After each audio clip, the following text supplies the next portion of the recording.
This is 7 National News, and in our top story, the National Centre of Meteorology and Seismology have warned motorists to be cautious, reduce speed and leave enough space among vehicles due to the sandstorms. Dust storms and cloudy weather will continue in the UAE through Sunday, with a chance of rainfall in some areas, according to the NCMS, which added that Sunday will witness similar dust storms and partly cloudy weather with moderate to strong southern winds, changing gradually to moderate to strong northwestern winds, especially over the sea.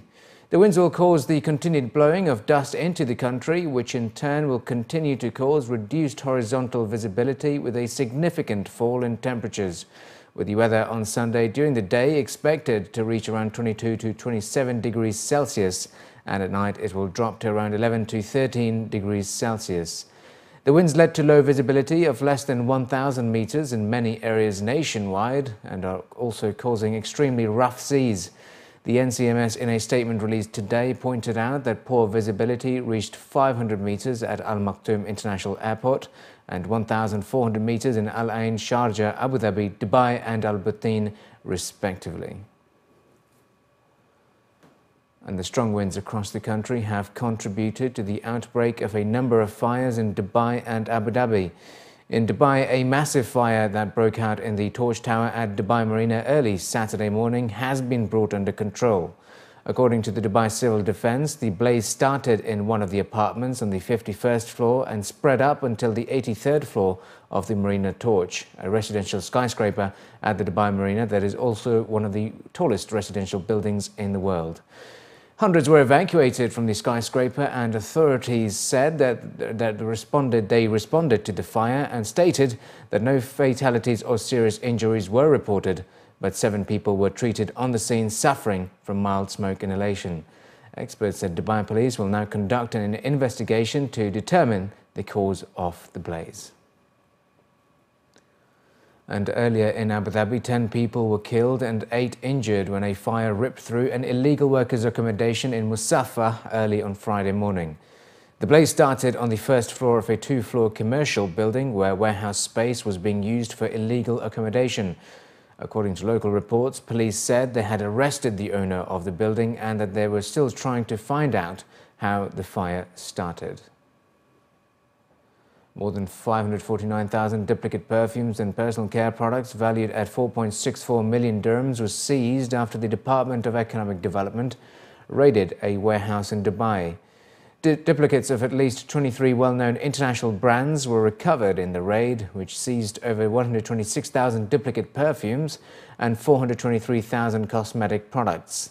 The raid is part of the efforts of the Intellectual Property Protection Section of the Commercial Compliance and Consumer Protection Division to safeguard the rights of the owners of brands, with the DED stating that it raids warehouses on the basis of complaints forwarded by trade brand owners or their representatives.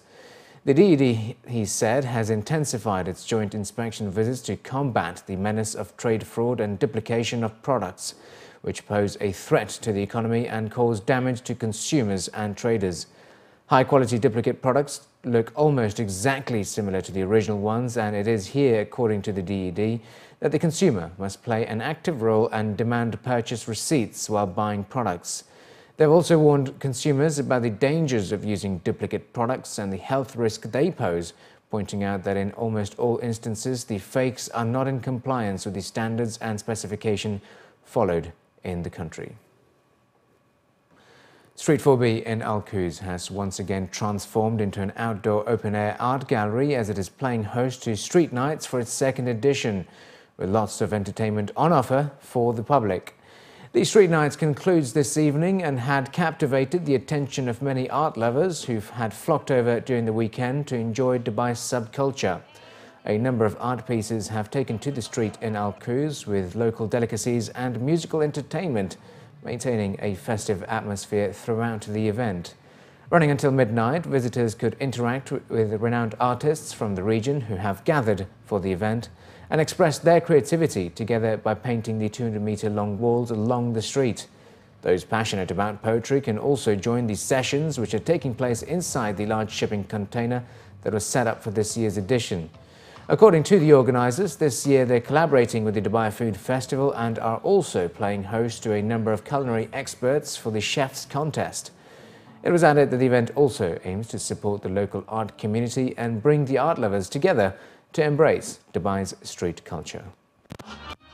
Street Nights is a cultural movement, I would say. It's a non-commercial event that we've put together for the community, by the community, and it's basically to get people out of the mall, out into the street, to show that Dubai has street culture, creativity, aerosol art, writing, b-boys, DJs, something which Dubai has needed for a very long time, and the initiatives of Dubai government is really supporting this kind of stuff thanks to His Highness Sheikh Mohammed bin Rashid Al Maktoum. He's pushing a lot of things through Dubai Speaks to You, and we're happy to support those initiatives to try and make Dubai a cultural destination. And Burj Al Arab Jumeirah, the world's most luxurious hotel, welcomed the Year of the Goat in style by hosting its annual Chinese New Year event, marking the beginning of this major celebration in the Chinese calendar. Many Asian cultures use zodiac animals to symbolize each new year and to predict a person's fortunes. Occupying the 8th position in the Chinese zodiac, the goat or sheep symbolizes character traits such as creativity, intelligence, dependability and calmness, with the Year of the Goat seen as a herald for good luck and prosperity. To launch the 7-day celebrations, the hotel projected a calligraphic goat artwork on the sail-shaped exterior, while guests enjoyed Sugar Master and Kung Fu performances, as well as the famous lion dance. This year, the traditional dotting the I's ceremony was performed by some of the Chinese dignitaries in attendance, including the Ambassador of the People's Republic of China and the Chinese Consul General, as well as the President and Group CEO of Jumeirah Group, Mr. Gerald Lawless. The world's number 2 tennis player Roger Federer also made a surprise appearance at the celebrations, which were capped off by an 8-minute fireworks display which illuminated the Dubai skyline in red.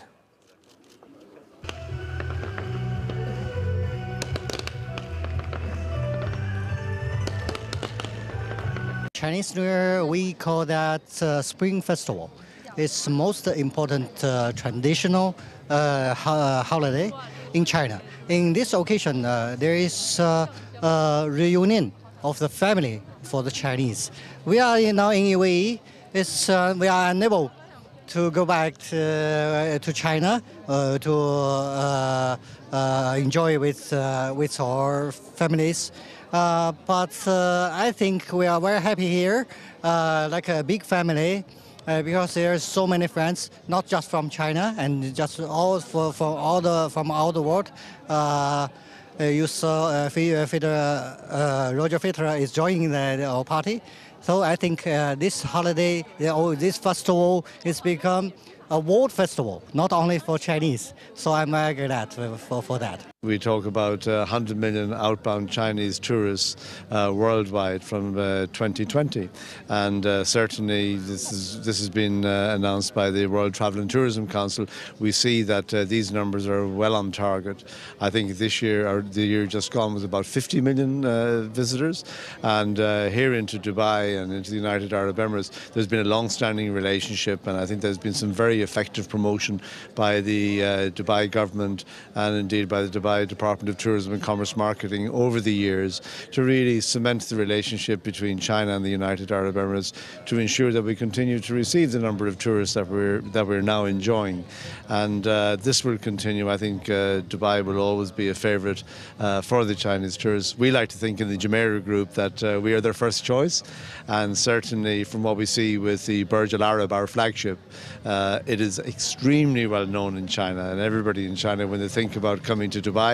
And finally, looking to other news. Following a heated competition during the Dubai Duty Free Tennis Championships women's competition, it is now time for some of the world's best men's tennis players to take centre stage. Dubai Tennis Stadium will once again be home to some exciting competition until the 28th of February as it returns for the 23rd edition. This year, tennis fans can witness some interesting matchups in the week ahead, as the order of play was announced during the draw ceremony held earlier today.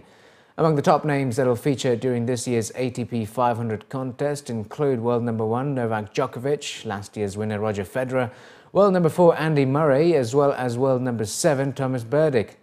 Speaking during the draw ceremony, Thomas Burdick said he is hopeful for a win after finishing as a runner-up in Dubai for the last 2 years. Thomas begins the Dubai tournament against Jeremy Chardy, and should there be no upsets, Burdick could eventually clash with Djokovic during the semi-finals. Based on the draw cards, the other intense semi-final could potentially be between Federer and Andy Murray. No stranger to the Dubai tournament, Mikhail Yuzny will begin his 14th Dubai outing against Federer, and he is hoping to avenge his 2007 final defeat against the Swiss player. Frenchman Richard Gasquet also returns to this year's event and is hopeful to reach the semi-finals in Dubai for the third time. Roger play well, every tournament, any surface. So yeah, he won here many times. He won last year here, so it's of course it's tough first round for me. It's a lot of changes from the beginning, and now we make the really good event. I mean, one of the best, in my opinion. It's a nice hotel just on the side. It's no problem with practice courts, so many practice courts. So it's really good facilities for players, I think, because we can play practice here, stay almost on site. So I enjoy, I like this atmosphere here. It's a great tournament, that's why I'm here. You know, Dubai is a very good tournament, one of the biggest in the world. The organization is perfect, the courts are good, so of course it's always a pleasure to be here. And of course, there are great players in the tournament, so I need to play well if I want to win some matches here. So there are a lot of big players. There are of course Novak and Roger, but many of them are playing here. Berdych, Murray, so many of them, so I need to play well. You know, my first round is difficult. Sepi is a great player, so I will try my best to win.